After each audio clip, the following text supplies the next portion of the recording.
ଉତ୍କୃଷ୍ଟ କଳାର ଦେଶ ଉତ୍କଳ। ଉତ୍କଳର କଳା ସ୍ଥାପତ୍ୟର ନିଦର୍ଶନ ଆଜି ମଧ୍ୟ ଆନ୍ଧ୍ରପ୍ରଦେଶ, ପଶ୍ଚିମବଙ୍ଗ ଓ ଝାଡ଼ଖଣ୍ଡରେ ଦେଖିବାକୁ ମିଳେ। ସେମାନଙ୍କ ମଧ୍ୟରେ ଆନ୍ଧ୍ରପ୍ରଦେଶର ଶ୍ରୀକାକୁଲମରେ ଅବସ୍ଥିତ ଏକ ଅଞ୍ଚଳ ଯାହା ହେଉଛି ମେଳିଆପୁଟି। ଏଠାରେ ଆମର ବେଣୁଗୋପାଳ ସ୍ୱାମୀ ମନ୍ଦିର ଅବସ୍ଥିତ, ଯାହାକି ନିର୍ମାଣ କରିଥିଲେ ମହାରାଜା ଶ୍ରୀ ବୀର ପ୍ରତାପରୁଦ୍ର ନାରାୟଣ ଗଜପତି ଦେବଙ୍କ ରାଣୀ କୃଷ୍ଣପ୍ରିୟା ଦେବୀ। ମେଳିଆପୁଟିର ଏହି ଭବ୍ୟ ମନ୍ଦିର ନିର୍ମାଣ କରି ସେଠାରେ ସାକ୍ଷୀଗୋପାଳଠାରେ ପାଳିତ ସମସ୍ତ ନୀତି ଖଞ୍ଜା କରିଥିଲେ। ମନ୍ଦିର ନିର୍ମାଣ ନିମନ୍ତେ 2 ଲକ୍ଷ ଟଙ୍କା ବ୍ୟୟ ହୋଇଥିଲା, ଯାହା ମହାରାଣୀଙ୍କ ନିଜସ୍ୱ ରାଜସ୍ୱ ଭଣ୍ଡାରରୁ ବ୍ୟୟ କରାଯାଇଥିଲା। ଏହି ମନ୍ଦିର ନିର୍ମାଣ ହେବା ପାଇଁ ପ୍ରାୟ 10 ବର୍ଷର ସମୟ ମଧ୍ୟ ଲାଗିଥିଲା।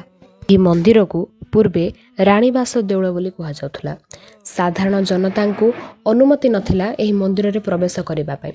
ପରବର୍ତ୍ତୀ ସମୟରେ 1956 ପରେ ମହାରାଜା ଶ୍ରୀ ଶ୍ରୀ ଶ୍ରୀ କୃଷ୍ଣଚନ୍ଦ୍ର ଗଜପତି ନାରାୟଣ ଦେବଙ୍କ ଅନୁମତିରେ ସାଧାରଣ ଜନତାଙ୍କୁ ସୀମିତ ସମୟ ପାଇଁ ଅନୁମତି ମିଳିଥିଲା।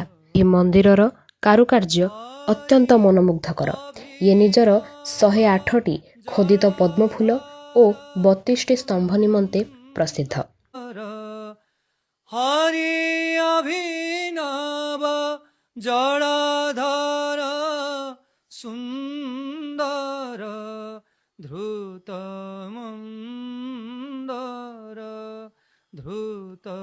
ମନ୍ଦର ଶ୍ରୀମୁଖ ଚନ୍ଦ୍ର ଚକୋର ଜୟ ଜୟ ଦେବ ହରେ।